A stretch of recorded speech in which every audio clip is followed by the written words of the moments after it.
ആകാശവാണി. നമസ്കാരം. പ്രാദേശിക വാർത്തകൾ വായിക്കുന്നത് സോഫിയ ഡാനിയൽ.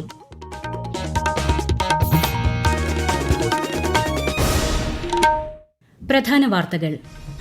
പ്രധാനമന്ത്രി നരേന്ദ്രമോദി വാരാണസിയിൽ മൌറീഷ്യസ് പ്രധാനമന്ത്രി നവീൻ ചന്ദ്ര രാംഗുലുവുമായി ഉഭയകക്ഷി ചർച്ച നടത്തി. ഇരു രാജ്യങ്ങളുടെയും സ്വപ്നങ്ങളും ലക്ഷ്യങ്ങളും സമാനമെന്ന് നരേന്ദ്രമോദി.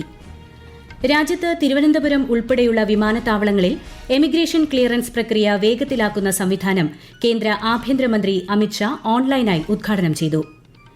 സാങ്കേതിക കാര്യങ്ങളിൽ വിട്ടുവീഴ്ചയില്ലാതെ ദേശീയപാതാ പ്രവൃത്തികൾ വേഗത്തിൽ പൂർത്തിയാക്കണമെന്ന് മുഖ്യമന്ത്രി പിണറായി വിജയൻ. മുതിർന്ന കോൺഗ്രസ് നേതാവും കെപിസിസി മുൻ അധ്യക്ഷനുമായിരുന്ന പി തങ്കച്ചൻ അന്തരിച്ചു. വാർദ്ധക്യസഹജമായ അസുഖങ്ങളെ തുടർന്ന് ആലുവയിലെ സ്വകാര്യ ആശുപത്രിയിലായിരുന്നു അന്ത്യം. സംസ്ഥാനത്തിന്റെ ആദ്യ സമഗ്ര നഗര നയം രൂപീകരിക്കുന്നതിനുള്ള അർബൻ കോൺക്ലേവിന് നാളെ കൊച്ചിയിൽ തുടക്കമാകും. ഏഷ്യാകപ്പ് ക്രിക്കറ്റിൽ ഇന്ന് ബംഗ്ലാദേശ് ഹോങ്കോങ് പോരാട്ടം. വാർത്തകൾ വിശദമായി. ഇന്ത്യയ്ക്കും മൌറീഷ്യസിനും ഒരേ ലക്ഷ്യങ്ങളും സ്വപ്നങ്ങളുമാണെന്ന് പ്രധാനമന്ത്രി നരേന്ദ്രമോദി. ഇന്ന് വാരാണസിയിൽ മൌറീഷ്യസ് പ്രധാനമന്ത്രി നവീൻ ചന്ദ്ര രാംഗുലുവുമായി ഉഭയകക്ഷി ചർച്ചകൾക്കുശേഷം സംയുക്ത വാർത്താസമ്മേളനത്തിൽ സംസാരിക്കുകയായിരുന്നു പ്രധാനമന്ത്രി. ഇരു രാജ്യങ്ങളും തമ്മിൽ ഊഷ്മളമായ ബന്ധമാണുള്ളതെന്നും ശ്രീ മോദി പറഞ്ഞു. India and Mauritius are two nations, but our dreams and destiny are one. Bharat Mauritius के एनर्जी ट्रांजिशन में सहयोग दे रहा है. मॉरिशस को 100 इलेक्ट्रिक बसें दी जा रही हैं, जिसमें से 10 पहुंच चुकी हैं. ऊर्जा के क्षेत्र में संपन्न हुए कॉम्प्रिहेंसिव पार्टनरशिप समझौते से इसे और बल मिलेगा. ശാസ്ത്ര സാങ്കേതിക മേഖല, സമുദ്രശാസ്ത്രം, ഭരണപരിശീലനം, ടെലിമെട്രി എന്നീ 4 മേഖലകളിൽ ധാരണാപത്രങ്ങൾ ഇരു രാജ്യങ്ങളും കൈമാറി. തിരുവനന്തപുരം അന്താരാഷ്ട്ര വിമാനത്താവളത്തിൽ ഇനി എമിഗ്രേഷൻ ക്ലിയറൻസ് 30 സെക്കൻഡിനുള്ളിൽ. Fast track emigration trusted traveller programme എന്ന നൂതന സംവിധാനം കേന്ദ്ര ആഭ്യന്തരമന്ത്രി അമിത്ഷാ വീഡിയോ കോൺഫറൻസിംഗിലൂടെ ഉദ്ഘാടനം ചെയ്തു. കേരളത്തിൽ തിരുവനന്തപുരം, കൊച്ചി, കരിപ്പൂർ വിമാനത്താവളങ്ങളിൽ ഇ ഗേറ്റ്സ് സൌകര്യം ലഭ്യമാകും. യാത്രക്കാരുടെ സൌകര്യം വർദ്ധിപ്പിക്കുക മാത്രമല്ല, രാജ്യത്ത് സംഭവിക്കുന്ന മാറ്റങ്ങൾക്ക് പരിചയപ്പെടുത്താനുള്ള അവസരവും ഇതിലൂടെ ലഭിക്കുന്നതായി ശ്രീ അമിത്ഷാ പറഞ്ഞു. മുതിർന്ന കോൺഗ്രസ് നേതാവും കെപിസിസി മുൻ അധ്യക്ഷനുമായിരുന്ന പി തങ്കച്ചൻ അന്തരിച്ചു. 86 വയസ്സായിരുന്നു.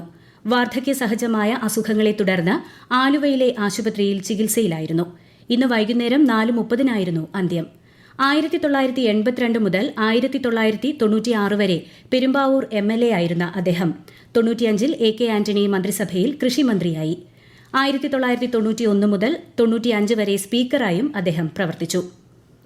മുതിർന്ന കോൺഗ്രസ് നേതാവ് പി തങ്കച്ചന്റെ നിര്യാണത്തിൽ അനുശോചനം രേഖപ്പെടുത്തി മുഖ്യമന്ത്രി, പ്രതിപക്ഷ നേതാവ്, സ്പീക്കർ, മന്ത്രിമാർ ഉൾപ്പെടെയുള്ള പ്രമുഖർ. വിവാദങ്ങളിൽപ്പെടാതെ സൌമ്യപ്രകൃതനായി രാഷ്ട്രീയ രംഗത്ത് നിറഞ്ഞുനിന്ന വ്യക്തിയായിരുന്നു പി തങ്കച്ചനെന്ന് മുഖ്യമന്ത്രി പിണറായി വിജയൻ അനുസ്മരിച്ചു. നേതൃനിരയിൽ സൌമ്യതയും പ്രാഗൽഭ്യവും പ്രകടിപ്പിച്ച നേതാവായിരുന്നു പി തങ്കച്ചനെന്ന് പ്രതിപക്ഷ നേതാവ് VD സതീശൻ അനുസ്മരണ സന്ദേശത്തിൽ പറഞ്ഞു. സാങ്കേതിക കാര്യങ്ങളിൽ വിട്ടുവീഴ്ചയില്ലാതെ ദേശീയപാതാ പ്രവൃത്തികൾ വേഗത്തിൽ പൂർത്തിയാക്കണമെന്ന് മുഖ്യമന്ത്രി പിണറായി വിജയൻ. ദേശീയപാതയുമായി ബന്ധപ്പെട്ട് തിരുവനന്തപുരത്ത് ചേർന്ന അവലോകന യോഗത്തിൽ സംസാരിക്കുകയായിരുന്നു അദ്ദേഹം. വടകര, തുറവൂർ, തിരുവനന്തപുരം ഉൾപ്പെടെ ചില സ്ഥലങ്ങളിലെങ്കിലും പ്രവൃത്തി മന്ദഗതിയിലാണ്. മെല്ലെപ്പോക്ക് നടത്തുന്ന കരാറുകാർക്കെതിരെ കർശന നടപടിയിലേക്ക് നീങ്ങണമെന്നും മുഖ്യമന്ത്രി ദേശീയപാത അധികൃതർക്ക് നിർദ്ദേശം നൽകി. NORKA professional and business leadership meet 2025ന്റെ ഔദ്യോഗിക വെബ്സൈറ്റും ലോഗോയും മുഖ്യമന്ത്രി പിണറായി വിജയൻ പ്രകാശനം ചെയ്തു. മുഖ്യമന്ത്രിയുടെ ചേംബറിൽ നടന്ന ചടങ്ങിൽ നോർക്ക വകുപ്പ് സെക്രട്ടറി S ഹരികിഷോർ, ലോക കേരള സഭ ഡയറക്ടർ ആസിഫ് K യൂസഫ് എന്നിവർ പങ്കെടുത്തു. ഈ മാസം 27-ന് കൊച്ചിയിൽ നടക്കുന്ന മീറ്റിൽ ആരോഗ്യ പരിചരണം, ഭാവിയിലെ സാങ്കേതിക വിദ്യകൾ, സുസ്ഥിരത തുടങ്ങി പ്രധാന മേഖലകളിലെ കേരളത്തിന്റെ കാഴ്ചപ്പാടുകൾ ചർച്ചയാകും.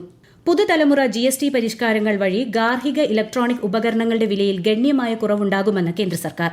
എയർ കണ്ടീഷണറുകൾ, ഡിഷ് വാഷറുകൾ, LCD, LED ടിവികൾ തുടങ്ങിയ ഉൽപ്പന്നങ്ങളുടെ GST നിരക്കുകൾ 28% നിന്ന് 18% കുറച്ചത് മധ്യവർഗത്തിന് വലിയ ആശ്വാസമാണ് ഉണ്ടാകുന്നതെന്നും കേന്ദ്രം അറിയിച്ചു. GST നിരക്കുകൾ കുറയ്ക്കുന്നത് നിത്യജീവിതത്തിൽ ഗുണകരമാകും എന്നാണ് സാധാരണക്കാരുടെ പ്രതികരണം.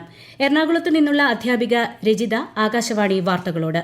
ഞങ്ങൾ ഹെൽത്ത് ഇൻഷുറൻസ് എടുക്കാൻ വേണ്ടി പ്ലാൻ ചെയ്തിട്ടുണ്ടായിരുന്നു. അപ്പോഴാണ് ഹെൽത്ത് ഇൻഷുറൻസ് പ്രീമിയത്തിന് GST പൂർണ്ണമായും ഒഴിവാക്കുന്നു എന്ന വാർത്ത കേട്ടത്. 10,000 രൂപ പ്രീമിയവും 1,800 രൂപ GSTയുമാണ് ഇപ്പോൾ ഞാൻ എടുക്കാൻ ഉദ്ദേശിക്കുന്ന പോളിസിക്ക് നൽകേണ്ടത്. സെപ്റ്റംബർ 22 ശേഷം ഇത് 10,000 രൂപ മാത്രം നൽകിയാൽ മതിയാകുമെന്നാണ് പ്രതീക്ഷിക്കുന്നത്. സേവ് ചെയ്യാൻ പറ്റുന്ന 1,800 രൂപ ഒരു മ്യൂച്വൽ ഫണ്ട് SIP ആയി നിക്ഷേപിക്കാമെന്ന് കരുതുന്നു. ഇൻഷുറൻസിനൊപ്പം ഒരു ഇൻവെസ്റ്റ്മെന്റ് കൂടി ചെയ്യാൻ സാധിക്കുമെന്നാണ് GST കുറച്ചതുകൊണ്ട് എനിക്കുണ്ടായ ഗുണം. രാജ്യത്തെ സമുദ്രോൽപ്പന്ന കയറ്റുമതി മേഖലയ്ക്ക് പുത്തൻ ഉണർവേകി 102 പുതിയ ഫിഷറി സ്ഥാപനങ്ങൾക്ക് കൂടി യൂറോപ്യൻ യൂണിയൻ അംഗീകാരം.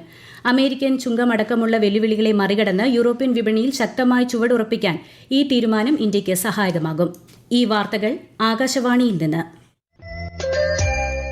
ആകാശവാണി വാർത്തകളും വാർത്താധിഷ്ഠിത പരിപാടികളും All India Radio news Thiruvananthapuram YouTube ചാനലിലും All India Radio news Thiruvananthapuram Facebook പേജിലും AR News_ തിരുവനന്തപുരം ഇൻസ്റ്റഗ്രാം അക്കൌണ്ടിലും AR News_TVM X ഹാൻഡിലും ലഭ്യമാണ്. സംസ്ഥാനത്തിന്റെ ആദ്യ സമഗ്ര നഗരനയം രൂപീകരിക്കുന്നതിനുള്ള 2 ദിവസത്തെ അർബൻ കോൺക്ലേവിന് നാളെ തുടക്കമാകും. കൊച്ചിയിൽ നടക്കുന്ന കോൺക്ലേവ് മുഖ്യമന്ത്രി പിണറായി വിജയൻ ഉദ്ഘാടനം ചെയ്യും. ശാസ്ത്രീയമായി നഗരനയം രൂപീകരിക്കുന്നതിന് നഗരനയ കമ്മീഷൻ സർക്കാരിന് റിപ്പോർട്ട് സമർപ്പിച്ചിട്ടുണ്ട്. ഇതിൽ പരാമർശിച്ചിട്ടുള്ള 10 മേഖലകളെ സംബന്ധിച്ച ചർച്ചകൾ കോൺക്ലേവിൽ നടക്കും. ഒരു വർഷത്തിനകം 3,500 കോടി രൂപയുടെ നിക്ഷേപവും 2,000 തൊഴിലവസരങ്ങളും ലക്ഷ്യമിട്ടുള്ള മലപ്പുറം നിക്ഷേപക സംഗമം ഇന്ന് വ്യവസായ മന്ത്രി P. രാജീവ് ഉദ്ഘാടനം ചെയ്യും. മലപ്പുറം ജില്ലയിൽ നിന്ന് ഇൻവെസ്റ്റ് കേരള ഗ്ലോബൽ സബ്മിറ്റിൽ പങ്കെടുത്തവരും ജില്ലയിൽ 20 കോടിയിലധികം നിക്ഷേപം നടത്തുന്നവരുമായ വ്യവസായികളുടെ നേതൃത്വത്തിൽ ജില്ലാ വ്യവസായ കേന്ദ്രത്തിന്റെ സഹായത്തോടെയാണ് സംരംഭകർ ഒത്തുചേരുന്നത്.